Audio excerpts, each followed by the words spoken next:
Hello, everybody. Just want to, I know there'll be some people drifting in, but I'm going to start because I don't really mind if they miss part of what I have to say. I just want to welcome you, first of all, to the third panel in the series on the public and resistant form. In January, we talked about poetry as resistant form, and that video is yet to appear due to technical issues, but hopefully it will. In February, the topic was translation as resistant form, and that one, if you didn't get a chance to participate or assist, how do you say that in English? Attend that one, then it is on Green College's YouTube channel. And today we're gathered to consider history as resistant form. And so I'm going to give that a little bit of an introduction just to start off, and just by saying that history, though it lays claim to being derived from facts or assembled from facts regarding what has already taken place, is also a kind of translation of and from the present. And a present is always a situated point in space and time from which somebody is speaking, this space of history. I say that this lieu, this space-time, has human feet on the ground, sited somewhere, and above those human feet sited on this certain earth, there is, above certain processes of digestion and generation, a head and mouth. And the mouth in the present performs history, in effect. And this performance of history can become, in the hands of power, impenetrable, an explanation that excises other explanations. History is performed by looking at the past, which is itself a constructed fabric that includes some fibers while knotting or excluding others. It's also rewritten constantly as the present tense moves and changes, and as the digestive systems digest. And in the current context of discourses on globalization, many events from the past, above all those which are key in national or in national identity formation, can be re-examined and thus reperformed in ways that were previously, and sometimes are still, verboten. And these reperformances or new performances often reveal that the fabric of official histories are full of holes, and these new performances emit light from the holes. And so I've gathered here poets and novelists, who often write texts that lend support to one version or another of history, or that make it possible to see the light emanating from the holes in history. Poets and novelists are not tied to the same kind of doctrines of proof, partly suspicious of social science, where we find history, and can move sideways or crabways, as it were. History without poets, I think, remains an account of error.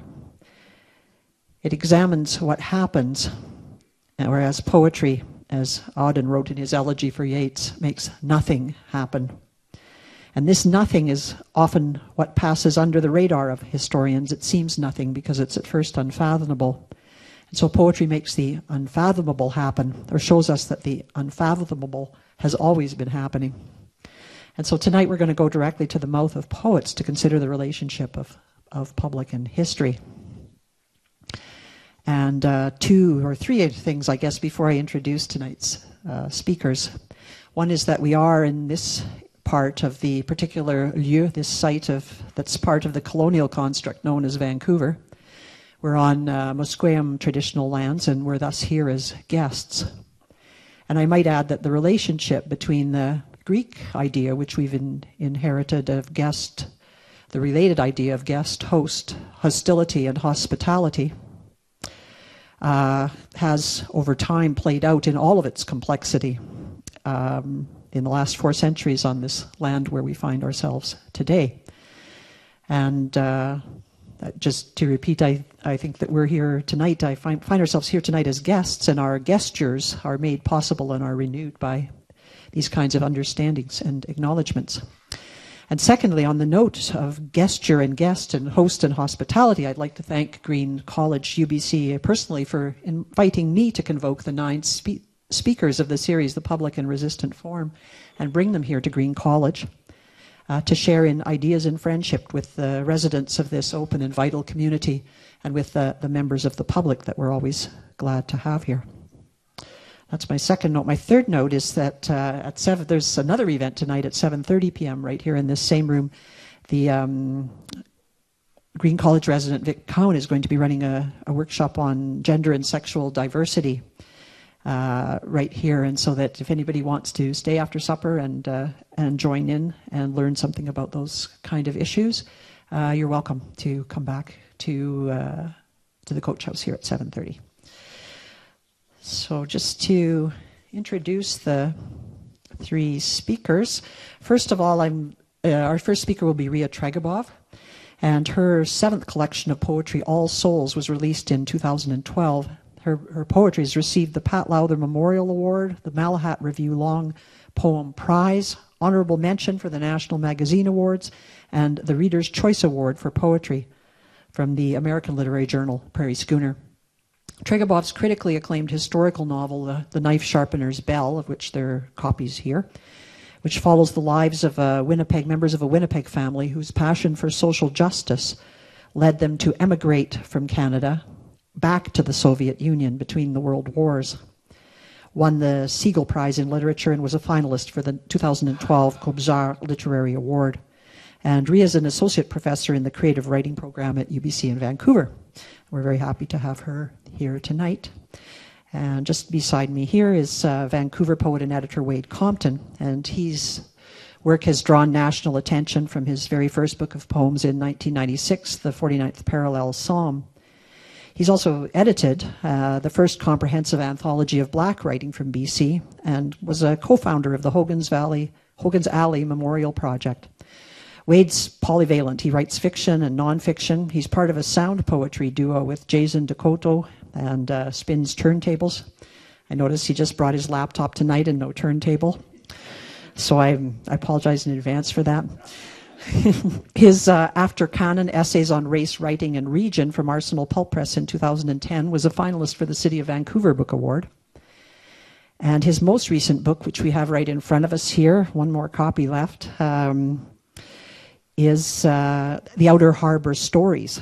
And Wayde's day job is program director of creative writing and continuing studies at Simon Fraser University. And we're pleased to have Wayde here. On my other side is Jordan Abel, who's a Nisga'a writer from Vancouver. He's been described as a master carver of the page, who passes his works of sculpture along to the reader, who reads and rereads in 3 dimensions. Abel's work has appeared in many, many literary periodicals, including Dandelion, Canadian Literature, the Capilano Review, and his chapbooks have been published by Above Ground Press and Jack Pine Press. His first book, The Place of Scraps, which we have here, was a finalist for the Gerald Lampert Memorial Award for the best first book of poetry in Canada, and it was a winner of the Dorothy Livesay Poetry Prize for the best book of poetry that year in the British Columbia. Uninhabited, right here, Jordan's second book was co-published in late 2014 by Project Space Press and Talon Books. And so it'll be launched by Talon Books next month. So you're allowed to buy it tonight, but you can't read it until April. And it's going to be, it's very thrilling to have Jordan here as well. So I'm going to turn things over to my guests now. And they'll each be speaking, I guess, for about 10 minutes or however long they do. And then we'll have a chance to question them and make comments and have our usual lively discussion. So thank you, everybody. Thanks so much, Erin. How's the mic? Yeah? I'd like to thank you for including me in this fascinating series of panels. I'm waiting for the poetry to appear on the web because I was out of town when it was on, but translation was fantastic. As Erin's introduction indicated, I am a poet and a novelist as well as a children's writer. The title of my first book of poetry, published in 1982, was Remembering History. a title that I hoped would be read as ironic, with its emphasis on the agency of subjectivity in perceiving and shaping so-called objective historical facts. I grew up in the north end of Winnipeg, holding in my head two stories of Canada's history, two contradictory stories of, as Erin puts it in the panel description, national identity formation. The dominant and most persuasive story was that of the brilliance and audacity of my grandparents on both sides in fleeing the persecution of Jews in Europe in advance of Nazism. Both sets of grandparents managed to arrive in Canada from various points in Tsarist Russia in the early 1900s, in advance even of the First World War. Canada was a refuge and a haven for people like mine, and had my grandparents not been here, they might well have perished, as did many of my relatives in the Holocaust, and I would never have been. So went my childish and even adult logic. An alternate, secondary, and contradictory story was that of my maternal grandparents' plan in 1935 to return home to Soviet Russia. It was clear to this left-wing couple, then in their late 40s, that capitalism had run its course.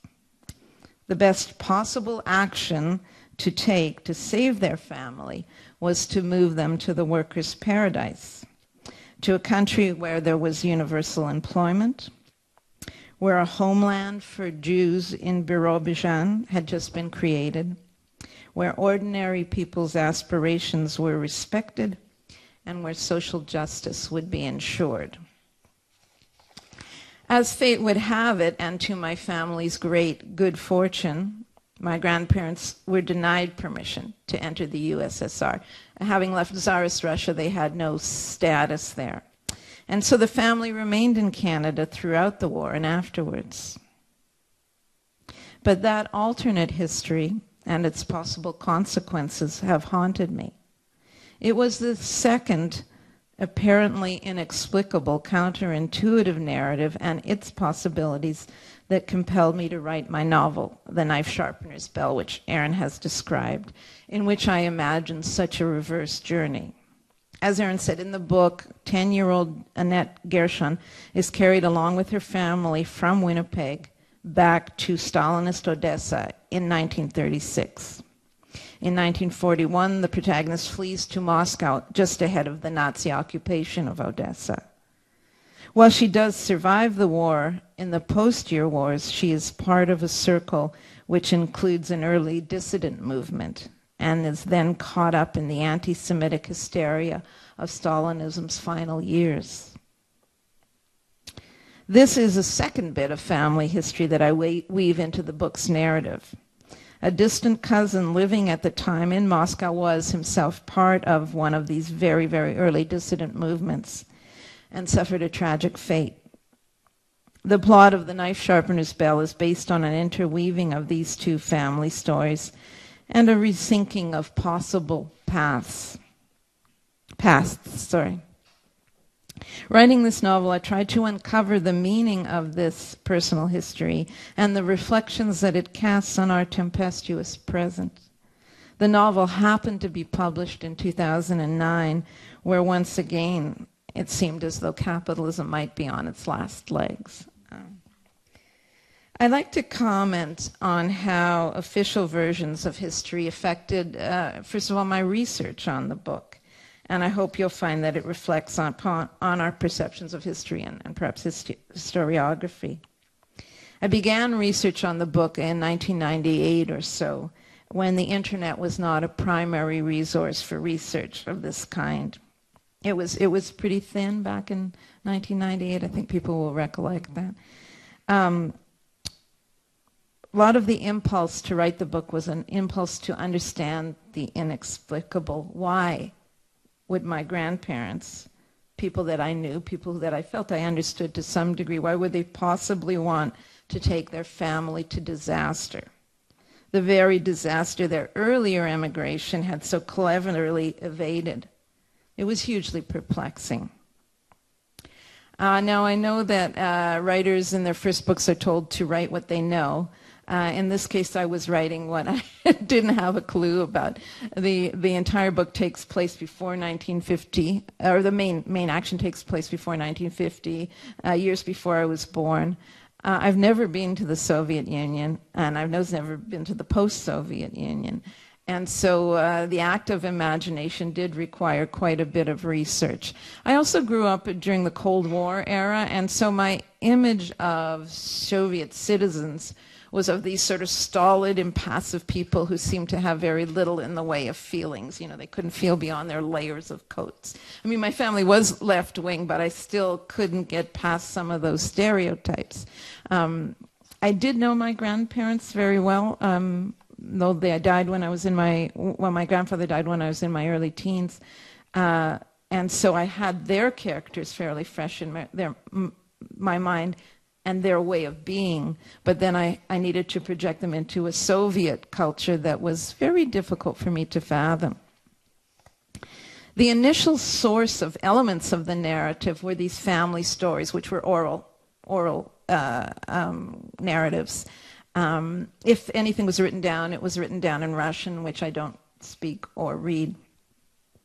And the family stories seemed improbable. They were full of holes. They were perplexingly contradictory. When I first heard the story of my grandfather he did make the trip in 1935 to see if he could get permission, I was convinced he was the only person on the planet who wanted to go to Soviet Russia, you know, who was living in a democracy and wanted to make that reverse migration. At the time that I was beginning my research, I would have thought close to the same thing. I hardly could believe it. Subsequently, a lot of research has come out on these people that made that tragic journey, almost all of them to dire consequences. And I discovered that there were thousands of people from the West or from Western Europe that did make that reverse immigration based on the same ideals that my grandfather had. There weren't tens of thousands, but there were thousands, and their stories have increasingly been told.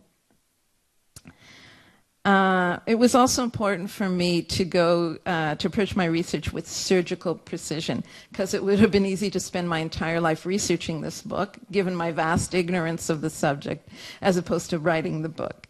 Not knowing Russian was a big help in terms of staying focused. But the basic research was easy. Elements were easy. Timelines about when various historical events happened, the date that Odessa, which is a city my fictional family flees to, the date that it was occupied by the Nazis, the circumstances around the siege of Moscow, because my little protagonist winds up at the age of 15 finding refuge in Moscow, which was never occupied by the Nazis. I guess the first thing that I needed to figure out was, why would anybody who wasn't an absolutely rigid ideologue, why would they want to move from the New World to Stalinist Russia? Quite soon I discovered instances where people did make that move. I went to the University of Toronto Library. I was living there at the time. And I went up to real librarians, right? They had real librarians then.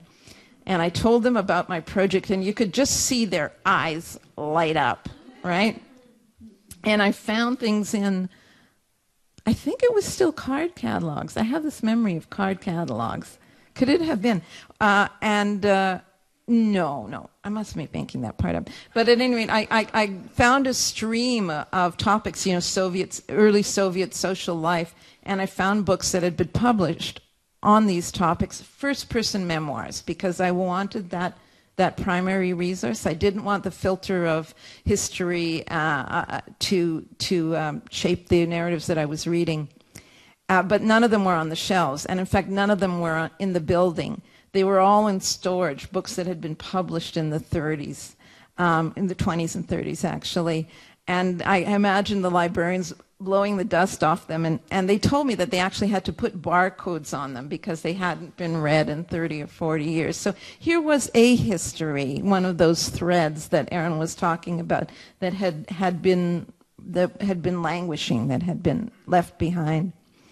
So reading these voices that seem very fresh, I started to be able to imagine my character's lives, began to be able to imagine that history. I wanted to understand the mindset of people who believed so wholeheartedly in these communist ideals. And of course, I was writing the book after the fall of communism. These were early books by idealistic Westerners, they had to be written in English, who lived mostly temporarily in the USSR in the mid-30s. They were published often immediately for a public that was curious at that time about everyday life in this brave new world. So all the good intentions, all the good-hearted curiosity. I wanted the window into Soviet life as it was experienced at the time, and these books provided it. So the characters' choices, my characters' choices, started to make more sense as a fuller picture evolved. I also sat down and looked at microfiche of the Winnipeg Tribune in 1933 and 34 and 35. You had to take Gravol to keep from getting nauseous as the images spin by you. I had that advice from librarians. And I remember reading about one of these hot, dry depression summers, and one of the things that I noticed is every day the Winnipeg Tribune was noting another suicide of somebody who jumped into the Red River because things were so horrible. That became a plot element in my own book. But I remember, you know, sort of feeling the heat and coming up from the basement and walking out onto Yonge Street and being very surprised that it was winter. Because in Toronto in 1999 or 2000, in fact, it was winter. So it was that kind of re-emergence into the experience of a different past that offered me the ability to imagine more fully and in less shallow a way. A general problem that is to me very intriguing is that when I was just trying to get objective facts, when I went to the general histories of the Soviet Union, there was no data on Jewish experience. You know, they didn't filter it out in that way. When I went to the Jewish histories of the Soviet experience, you couldn't find anything positive. It was very, very hard because it was seen through the filter of the disillusionment and the, you know, very real later hysterical anti-Semitism. In fact, with great difficulty, I did find that at the time that this fictional family emigrated, there was a thriving Yiddish press. There were many Yiddish presses in the Yiddish language. There was a Yiddish theater. There was, in fact, laws against anti-Semitism in the Soviet Union at a time in which there were no such laws in Canada. So, you know, it was fascinating to see where this notion that it would have been a good place to go came from. And I did find objective information that confirmed that viewpoint. I just want to conclude with a few notes on the reception of the book, just in terms of how we want to see this past, how we want to view this past. And I have no complaints about the reviews of the book. They were very kind and very generous. But it had been my intention, it is my intention in the book, to present the roller coaster of these poor people's lives, how they were sort of buffeted from Nazism to Stalinism, and maybe a pinball machine is a better metaphor. And it was interesting that a number of the reviews saw it as a critique of communism, and whoops, missed the fact that half the family had been killed by the Nazis. You know, that again, it was sort of a filter in which to view these events. One of the most surprising things that happened to me with the book was the fact that it was shortlisted for the Kobzar Award, which is for Best Ukrainian-Canadian Publication. And I just looked in advance of the presentation. I looked back on my Word document for the knife sharpener's bell, and the word Ukraine is mentioned only 3 times in the book where people are talking. And in fact, the word Ukraine is not mentioned. The word Ukrainian is mentioned 3 times in the book because my grandparents thought of Odessa as being in Russia, or it was in the Soviet Union. They spoke Russian, not Ukrainian. And yet, there was this unbelievable generosity on the part of both the jurors and the committee that ran the Kobzar Award, and they wanted to include this history as part of Canadian-Ukrainian history.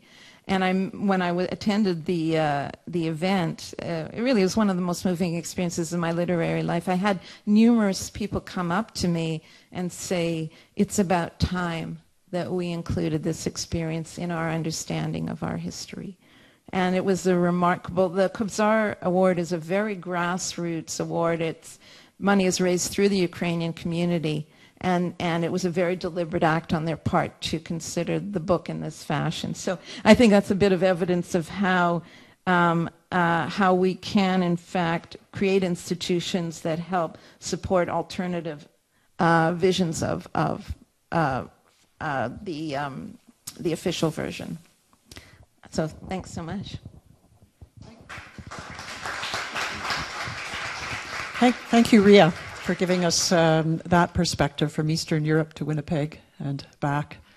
And I'm going to pass the microphone now to Wayde Compton. See where he takes us. I'll take you right here to Vancouver. Yeah. When I read Erin's description of the panel tonight, in a lot of ways, it was like you were speaking my mind in terms of the kind of dual nature of history. At least for my writing life, has been this thing that's on the one hand can be over-determining, and on the other hand is sort of the way out, both at the same time. And so I'm speaking to the fact that writing in a place like British Columbia in a tradition of Black diasporic writing is to kind of have to break new ground. And also be in the strange position of having to sort of figure out, discover your own history and do the research into your own history, even your own family history, the history of your own neighborhood, to figure out what happened in the absence of any official history. And so I've been doing that on the one hand, but not someone who set out to be a historian, but somebody who set out to be a poet originally, and somebody who really likes to make stuff up and doesn't really like to I don't really like the seasickness of going through the archive and spinning through and really doing that crunchy history that I admire historians for being able to do, but it's not me. And so I was sort of trying to write more about what identity and figure out my own identity position in this province, and sort of the feel of it and what it means in those ways, but at the same time trying to figure out what actually happened, the sort of actuality of history. And so I ended up kind of writing into that absence, and then also becoming a kind of cultural activist to uncover some of the history. And so in 2002 I co-founded a group called the Hogan's Alley Memorial Project, and we set about to do a series of interviews with some of the elders of Vancouver's Black community, and also do some research into the civic history of the city and what happened to the Black community in a neighborhood called Hogan's Alley in the East End. And I'll show some slides from what we kind of uncovered. So, can you see that? So that's the area that I'm talking about, and that's an old map of what it looked like in the past. So this is before 67. And so that T-shaped part there, I wonder if I can point to it. So Hogan's Alley, a lot of people were sort of confused over time about where Hogan's Alley was. Some people said it ran north-south, and some people said it ran east-west, and for the longest time it really confused me. And then I realized they were both right, because it's this T-shaped alley right there, right? So that part and that. It's unnamed. This part was called Park Lane officially, and this is sort of goes into Station Street down here. But the unofficial name for it was Hogan's Alley. This is where the Georgia Viaduct is right now. So the Georgia Viaduct kind of sweeps through here, connects onto Pryor, and goes on to Venables, just to orient you. And this is Main Street right here. But before the viaduct was put through, this was sort of the center of the Black community in the East End. And I think it was centered here because of porter's quarters that started at number 4 there in that lot. and then some other places like Vi's Chicken and Steaks, which is right across Union there. But this was sort of a center for the small black community that was there. And I'll just gesture at some of the research that we did. And so we looked at some of the newspapers and the way that they had this funny habit over the years. If you go through the newspapers of Vancouver and how they represent the black community, you'll discover this interesting trope, which is I think best expressed in this one, Negroes live next door. And there's sort of like Ripley's Believe It or Not style kind of headlines of, hey, do you know there are black people in the city? And then 10 years later, another article, hey, there are black people in Vancouver. Did you know that? It just kind of recurs like that.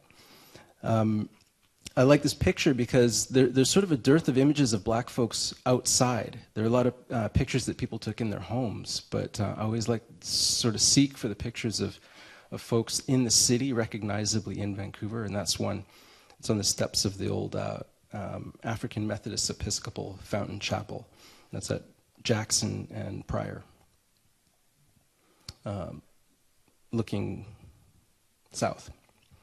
Nora Hendricks, so the Hendricks family is the most famous surname to come out of Black Vancouver, but Jimmy is not really the important one in terms of Vancouver's black community. It's this woman, his grandmother, his father's mother, Nora Hendricks, and she was one of the founders of that church right there, the church that they're on the steps of. She was one of the founders of it, and came from Tennessee, but came to Vancouver and stayed, and Jimmy's father was born here.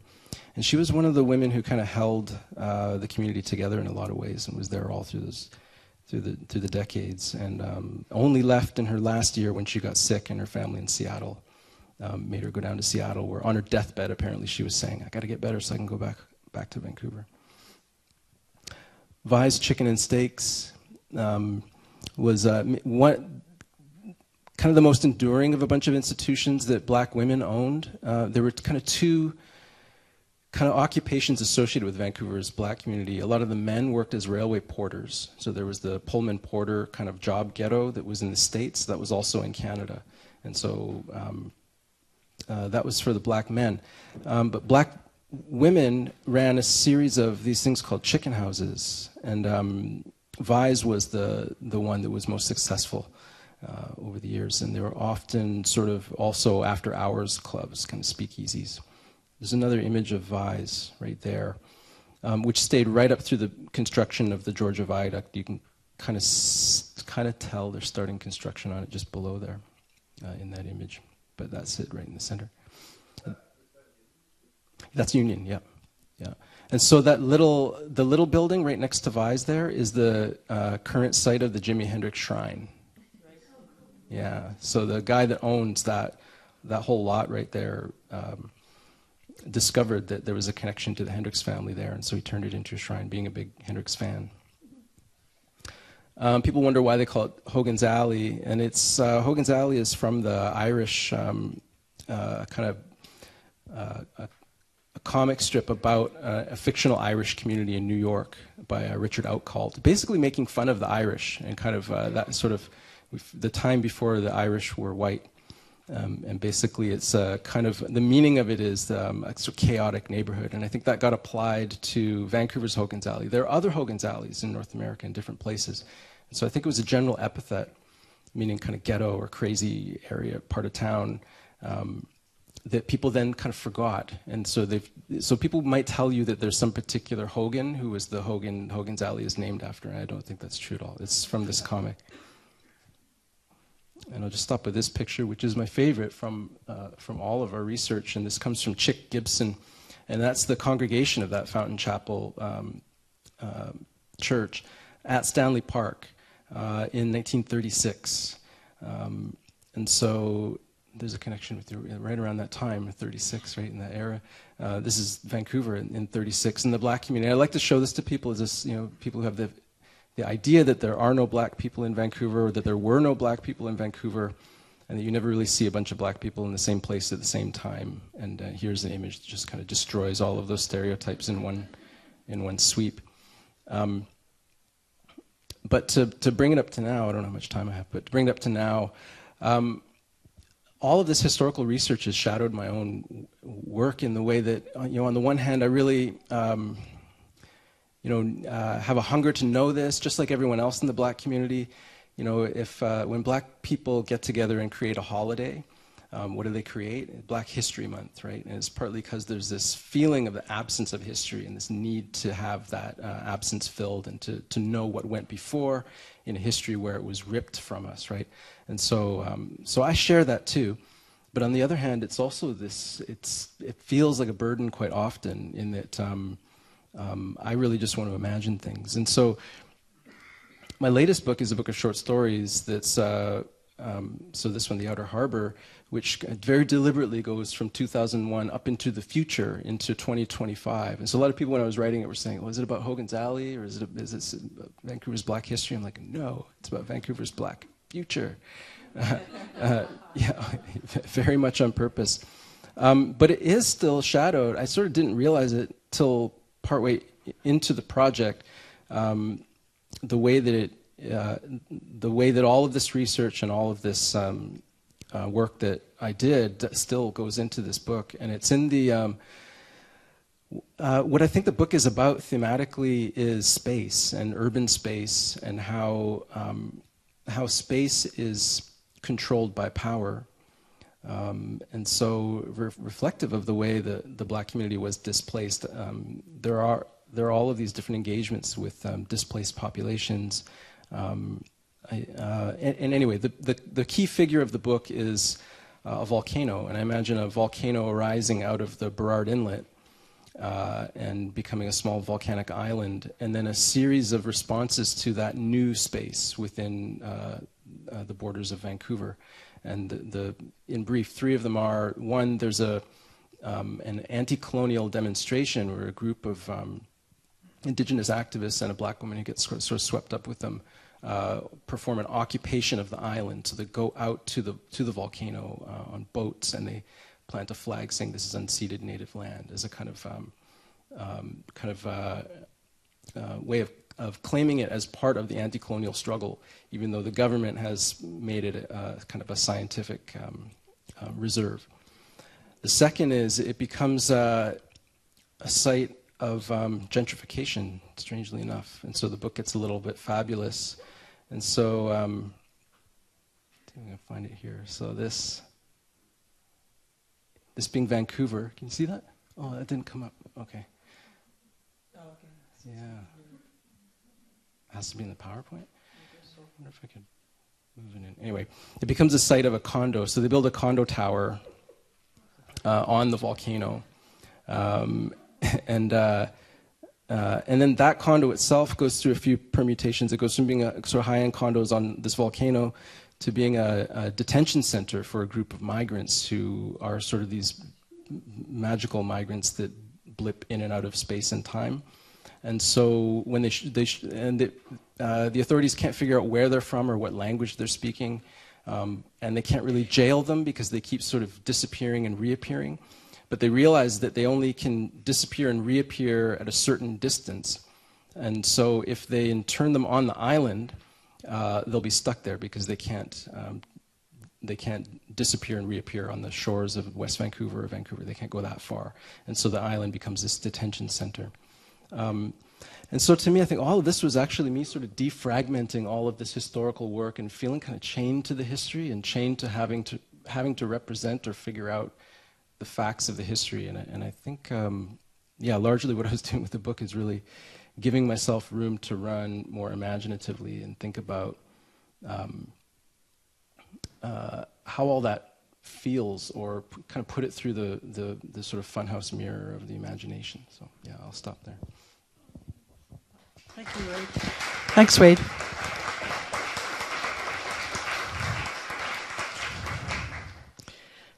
Thanks to both of you, and now Jordan, who doesn't need this mic. Oh, can you hear me? Is that okay? So, I'm going to do two things. I'm going to talk about this project that has kind of materialized as a book called Uninhabited, and then I'm going to perform a small piece from Uninhabited. So one of the things that I'm really interested in is kind of looking to the foundational roots of literature, and closely reading and investigating how those roots comment on indigeneity or represent indigeneity. And one of the ways that I've done this is through this project.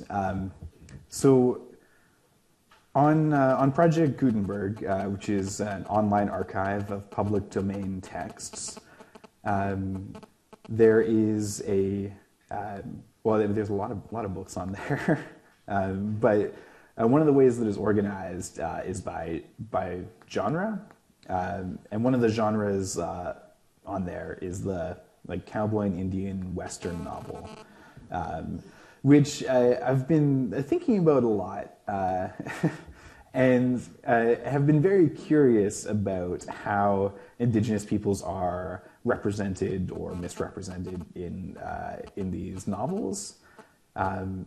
So on Project Gutenberg, there are 91 of these novels, 91 Westerns. And I was interested in trying to figure out how to read for indigeneity across these 91 books. So I copied and pasted all 91 novels into a single Word document so that I could search all the novels simultaneously. And that document ended up being over 10,000 pages long, and crashes my computer every time I try and open it. And I say over 10,000 because Microsoft Word actually stops counting after page 10,000, which I don't know if you've gotten there yet, but it's a very special place. Having all of those novels together in one place where I can search them all was really, it was like the core of my poetic practice, actually. So I just using Control F, which is a really amazing feature, by the way. You can type a word into this document, and then you can find every instance that word appears. Perhaps a bit finding all the instances of the word Ukrainian in Rhea's book. And I searched for a lot of different words, and I ended up kind of searching for words that related to the political and social aspects of land, ownership, and territory. So I ended up searching for words like settler and treaty, and I actually did search for the word territory. And there's a lot of and basically what I did was I took all of the instances of those words and all of the sentences that were attached to those words, and kind of collected them together. So, for example, in the first piece in this book, or maybe the second piece, I searched for the word settler, and it turns out that there were 63 instances of the word settler appearing across those 10,000 pages of source text. So I lined up all of the sentences that had the word settler in them, and just and put them in the book like that. So you can kind of read through context. The way you can read or not read this book is by kind of reading around, or reading the context around these words as they come up. And the context, is, I think for me, surprisingly, shifts a lot. And there's a lot of really interesting stuff that kind of comes out of that close study and distant reading. So that's essentially what the project is. And I guess I'll perform a piece from it. I'm gonna turn out the lights first, I think. Okay.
don't know what to say after that now. That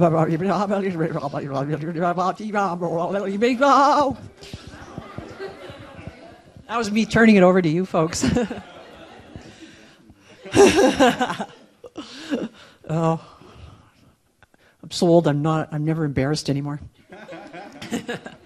But so I just wanted to thank again Rhea and Wayde and Jordan for their tremendous contributions to this discussion about history and Jordan's invention. He invented the digital humanities, if you were wondering, using Microsoft Word. There's immense power in that program, for sure. Anyways, I just want to open it up. There are microphones up above, as those of you who've been here since the summer know, and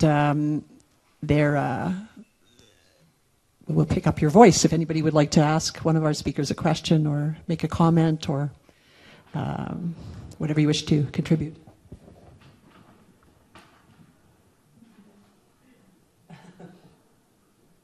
Fred. This is just kind of a comment, but also maybe toss this out to the ways. And Wayde kind of touched on this when he talked about how he wanted to essentially leave himself with the burden of history and move into the future. But of course, that history is unstable. And I'm just trying to jive together this whole notion of the sense of the future and the moment. And of course, Jordan takes something that's pretty historic, labeled with history, and tries to move it into some other site which we can think of as perhaps more future than that. But this sense of and Rhea having to imagine the future for those people who did go. This whole notion of remembering the future. That is, that the memory, somehow memory keeps getting involved with this sense of future, which isn't really historical, I guess, but it does have to do with memory. I just wanted to give any of you any comments on that notion of remembering the future. I was thinking, just to describe that, the statement comes from, I've talked to other people about this before. It's a beautiful photo that Wayde has of the collage of his cousins, his contemporary cousins, looking over a cloud down on this other photo of his mother back in the internment in Manitoba, and she's pregnant. Roy's, of course, in there. You don't see that, but and we talking to Roy about this. We talked about this whole notion of kind of this representation of sort of remembering the future, or have our ancestors forgotten us, something like that. Mm-hmm.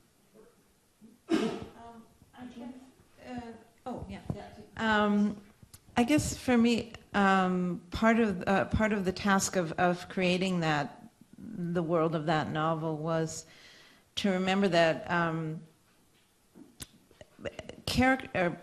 real people, as we live within history, we don't experience it as history. We experience it as our lives. Right, and so we don't think, here I am living in the year before ecological collapse happened.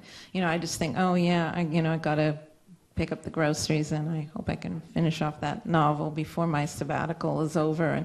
And so one of the things that intrigued me about trying to create those characters in a realistic way was to have them live in the present, a present that is, tends to, at many moments, both forget the past or not be aware of the past and not be thinking towards the future. It's just this sort of all-absorbing present. And yet, the characters in my novel were, as each and every one of us in this room and elsewhere, we are hugely subject to the immense waves that sometimes sweep over us and, take us right out, a tsunami that takes us right out of our own lives and into history per se and into the future per se. But it's a very difficult human task to try to be aware of that. So this is why we can be so, I think, this is why we can be so short-sighted in terms of the plans that we make and the actions that we take that are damaging, either our individual future or our collective future,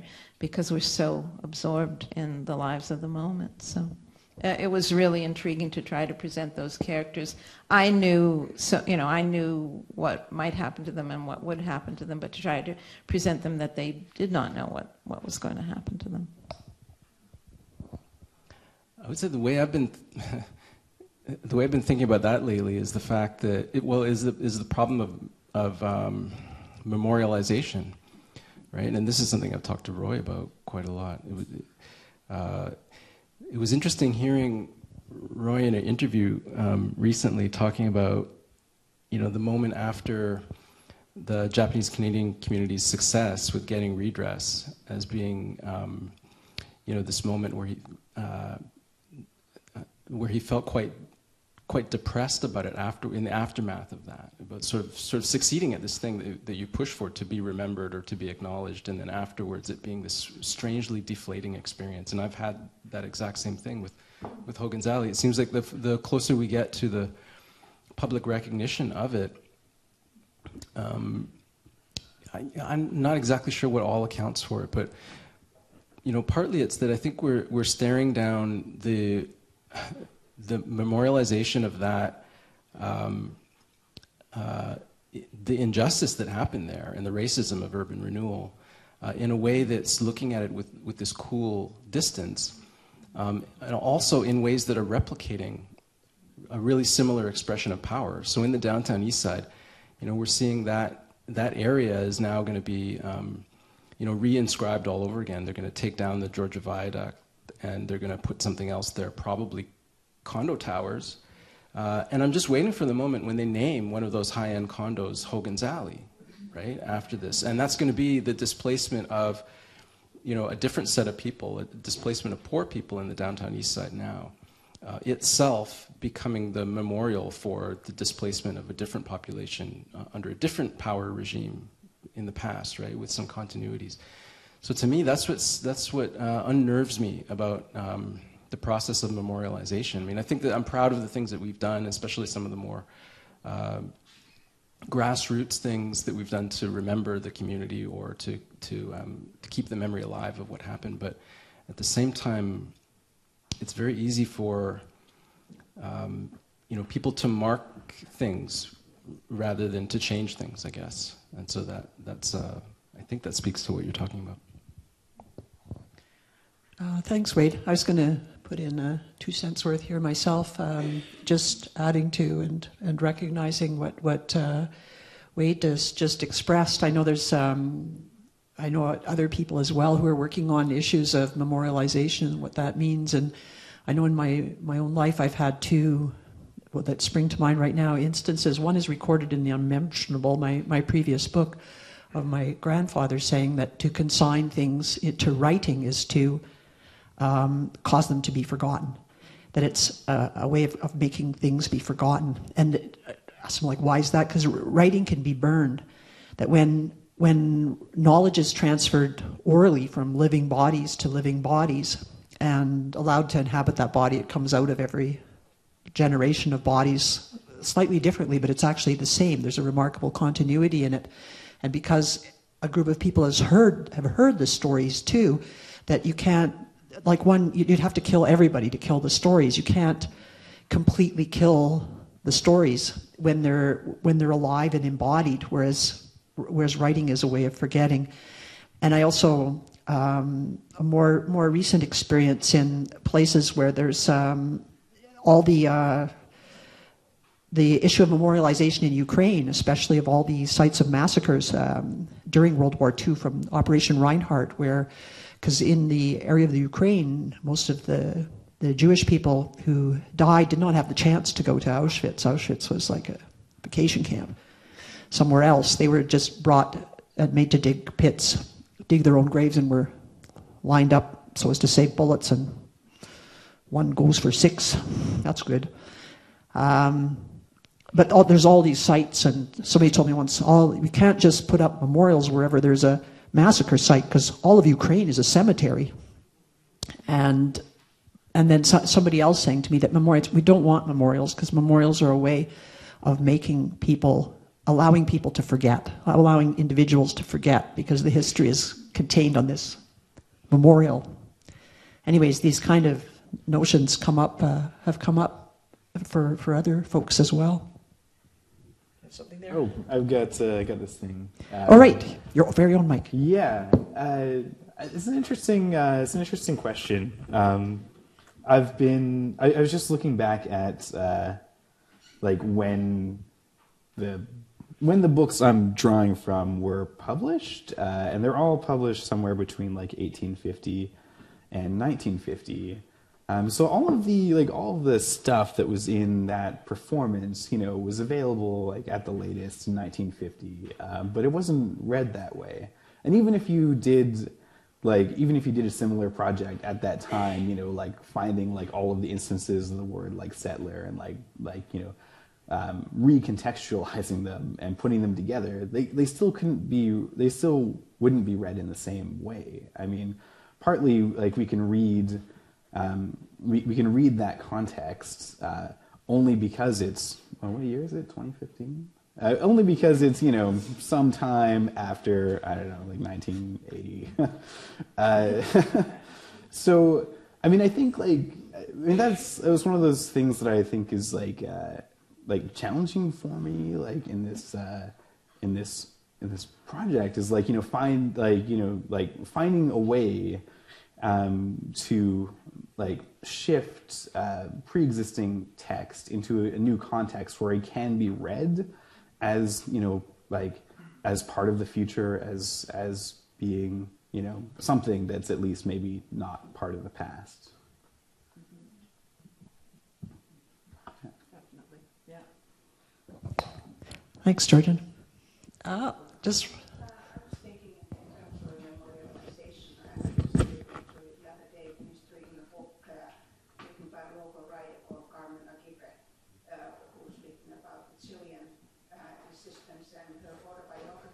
Kind of a memoir, she called it, called Something Fierce.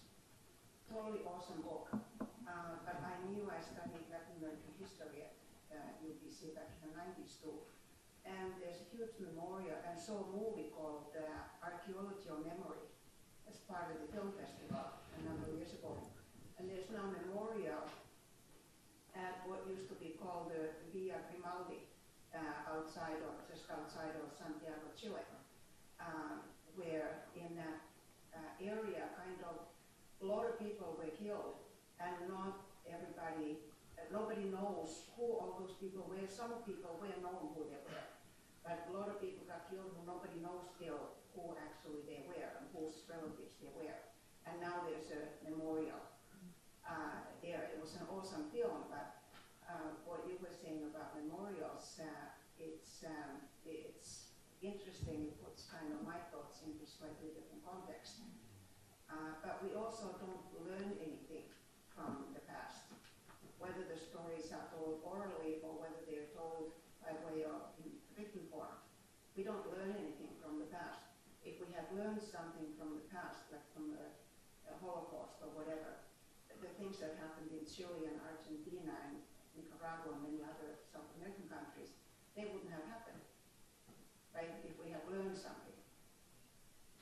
I don't know what your comments are looking at it outside of what each of you wrote, how that fits into the context.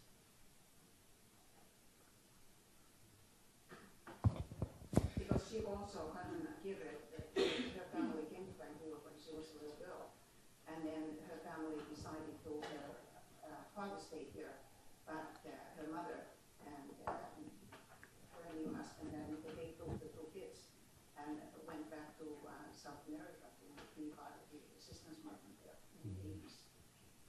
Yeah, I mean, I want to be careful not to be misunderstood. Like, I think that it's like what I was saying about Black History Month. It's, for the Black community, that hunger to know more about the history hasn't gone away in the 21st century. It's just as intense as it was before.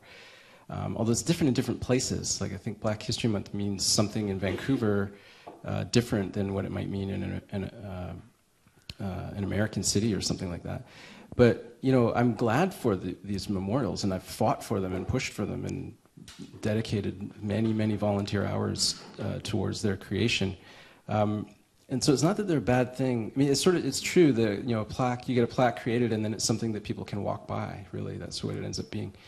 But on the other hand, I mean, I don't know, the absence of it is a particular kind of pain too. I mean, when you are living in a city that you know doesn't care about your community, you know, that's one frustration. And then, you know, and growing up with things being memorialized to the point of being boring, that's a different thing. And maybe the latter is better, really, ultimately. I think it is, actually, right?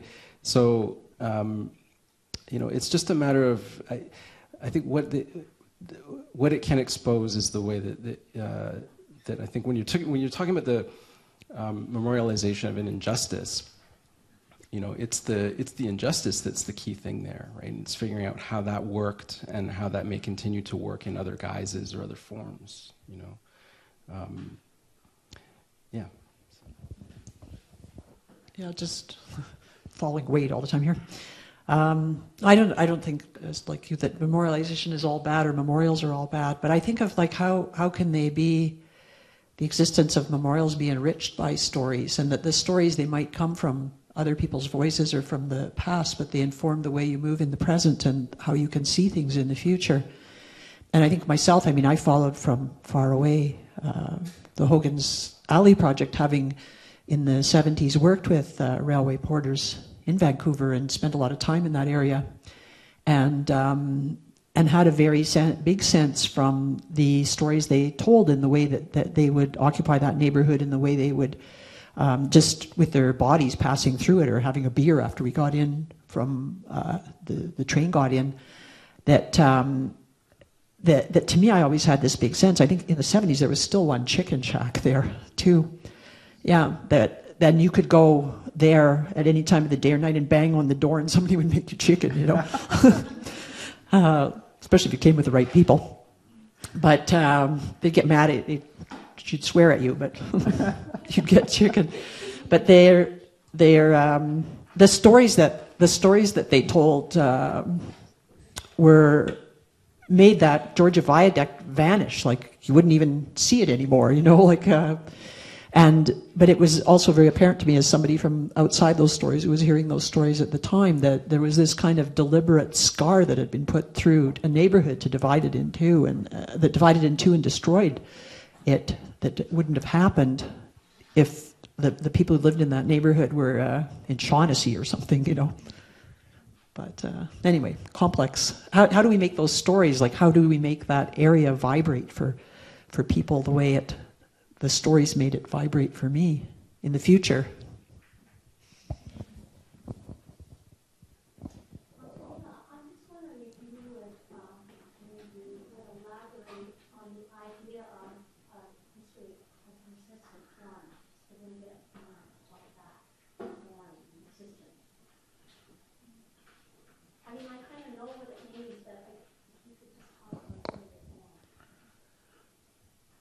Well, I mean, I think my sense of it in thinking of things as resistant form was from my own trying to deal with history in terms of I have the same or similar but different kind of experience that Rhea had with family who came from Ukraine, and with the paucity of stories of the extreme difficulty of trying to formulate something that made sense out of it all. But to me, I mean, history is told by the winners. It's like, as Rhea was saying, like, and as Chus Pado said to me once, people don't live history, they live their lives, and history passes like a catastrophe over them. And the history is told by the people who won, or by the people who put their story, and by putting out their story, they silence the other people's story. For example, after World War II, the people who immigrated here, I guess you'd say, from Ukraine were mostly nationalist Ukrainians, and they imposed their view of the history of Ukraine, in which, like, even 10 or 15 years ago in the Encyclopedia of the Ukraine, there were no Jews. The word Jew did not occur. They only made the history of the oppressed Ukrainian people, and everybody else was just the enemies of the people. And it's only in post-Soviet times that was the kind of history that was exported back to formerly Soviet Ukraine, to Ukraine for a long time. And my friends who studied history there, they had to resist that and move to create a more plural version of history, which then took time to arrive in Canada. And I don't know, it's like that history is something that resists other tellings and that eliminates other tellings, and at the same time we can use history to resist those official histories and to create holes in it, to show where that there's always been holes, and that through those holes light shines through, as I was saying in the beginning. So that's my idea of resistant form. Pauline, were you going to say something? My question is about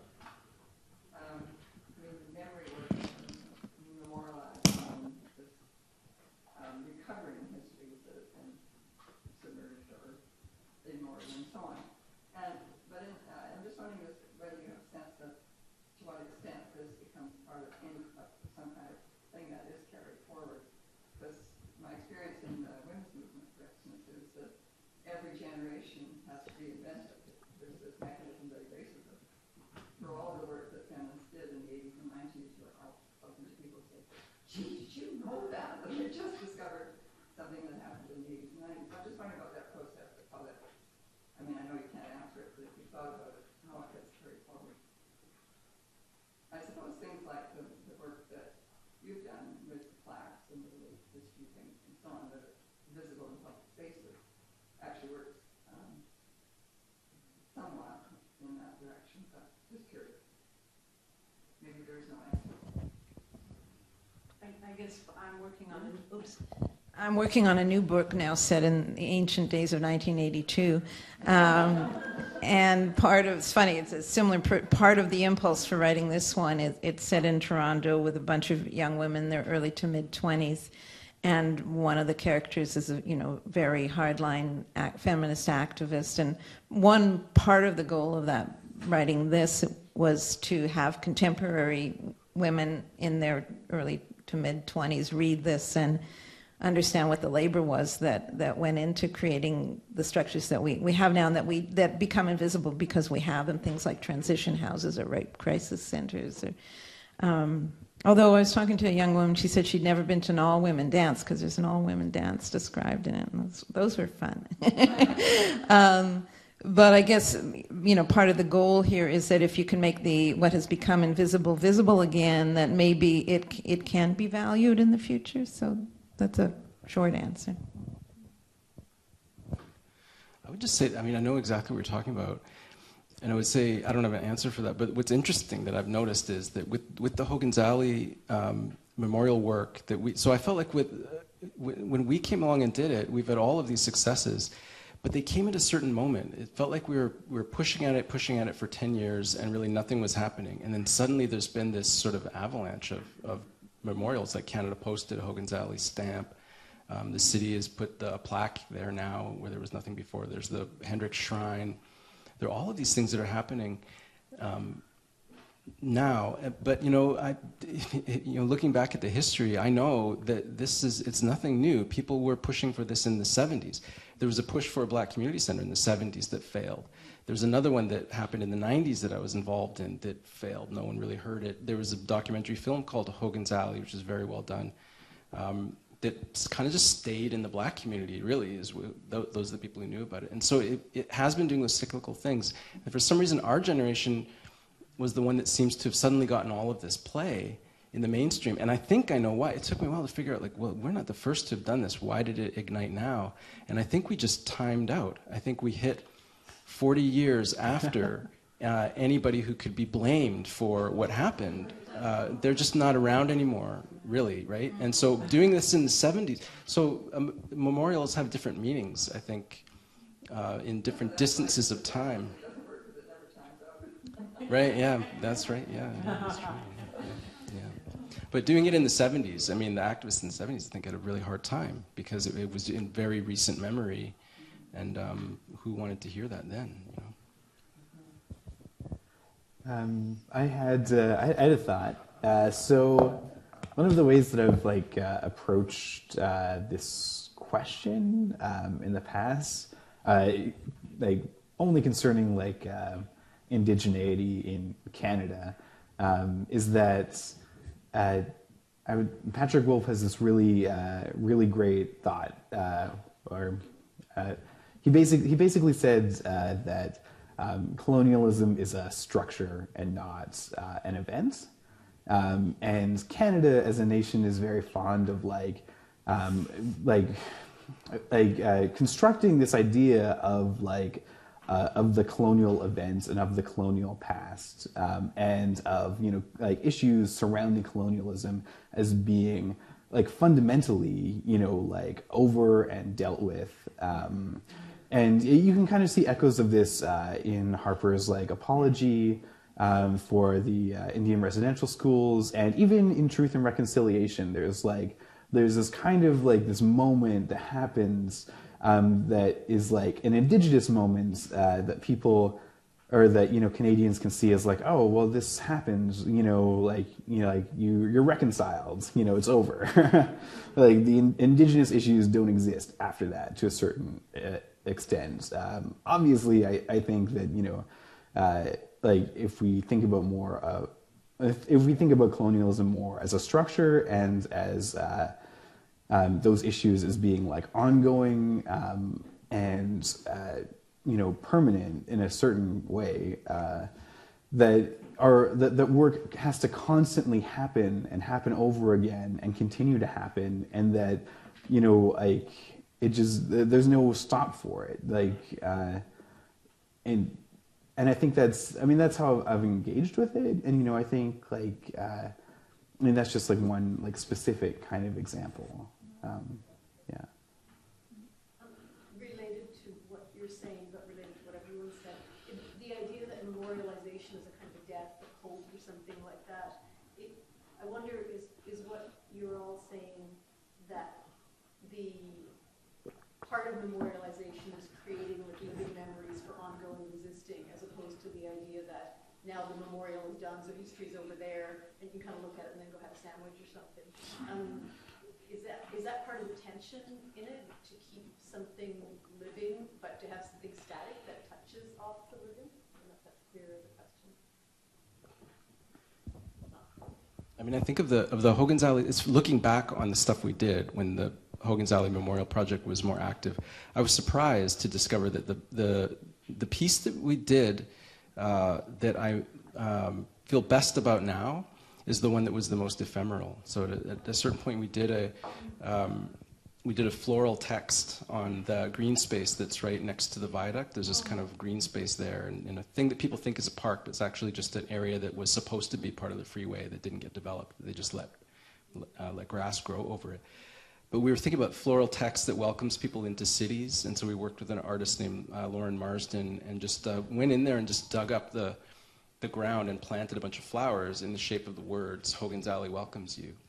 And we did it during the city strike, so they didn't mow that lot for weeks and weeks, so it was just left there, and we were coming back and watering it. And it was illegal, but as we discovered, so we went into it like an illegal kind of guerrilla art operation. Like we had a lawyer's numbers ready, and we were ready to be arrested and all that kind of stuff. But quickly discovered, like, when you're doing something illegal that involves planting flowers, it was great. People were walking by going, "Hey, give me this thumbs up." And the cops rolled up at one point and just sat there and watched us and went, "Okay, have a good time." And Lauren had the great idea to give us all matching T-shirts that said VFB, which is the Vancouver Flower Brigade, but just VFB. And so I think people just thought we were this youth group or something that had just kind of, planting flowers. And but for some reason, that's the one that stands out to me as it was interactive, and it's just in people's memory and a few pictures that we took of it afterwards. But there was something about that seemed really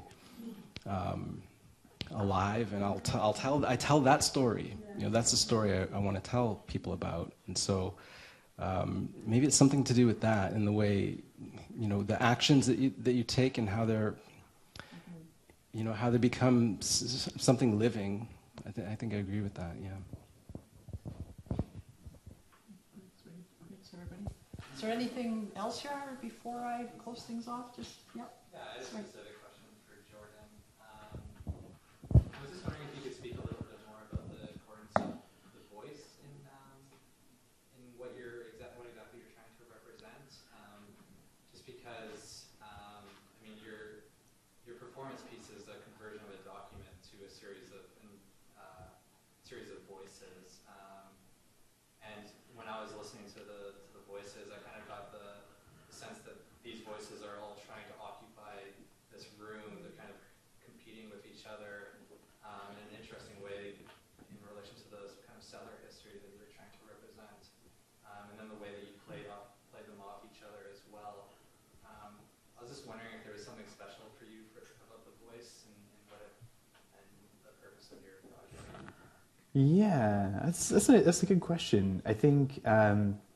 And one of the things that I had to deal with right away when I began writing this text was that there were many voices. I was not drawing off of the work of a single author. I was drawing off the work of 30 authors, and 91 books. And so there's a lot of competing voices and ideas in the text already. And when you read when you read the discrete pieces, those voices, align and don't align, in weird kinds of ways. And they do, compete, for that one space. They compete for, the context surrounding the word settler, for example. So when I was thinking about how to perform this book, or parts of this book, that was at the forefront of my thoughts, of thinking how do you represent this thing that is actually mostly unreadable. It's practically impossible, I think, to read from page 1 to page I don't know how many pages are in this thing, but it's difficult to read it linearly. It can't be read in sequence, or it resists that kind of reading. So if the reading process is fundamentally nonlinear, then what is the performance process? I've tried performing it in a linear way, and it didn't work. So how do you perform non-linearly? I guess that was a question that I was trying to deal with. And perhaps a question that I'm continuing to grapple with, and one that I may not have, or that one that I continue to return to. Yeah. Hearing, I wasn't going to say anything. I really was going to shut up. But then hearing you talk makes me want to pick up on something Wayde said, and Rhea, you also said it, is that Wayde used the word care, and he used training about what you used. But there seems to be this is making me then think about the question in the back about resistant form. And I'm just hearing the amount of care that all of you seems to kind of put into your craft. And then all of a sudden you come out with vocabulary in my brain thinking, is there a way that resistance is actually the act of caring? And in many ways, what most of you are trying to kind of, history as a resistant form. Then I thought that, but then I stopped that thought, thinking, okay, let's have these counter narratives, all these areas said that, the victors write this history. So if I'm saying history is if resistance is care and history is caring, then these factors that are writing the history that don't care about these others will happen to you. Sure. And then I hear you say at the end that there's this competing voices, and that we can actually read it from, it can be a linear way of thinking about care. So I don't know what this statement means, but I'm just putting it out there in terms of what do we do in terms of care as a form of thinking about resistance, and also opening up the idea of history as a way to actually care. I think that's a tremendous way to close. Thank you. No, that's great. Thank you for that.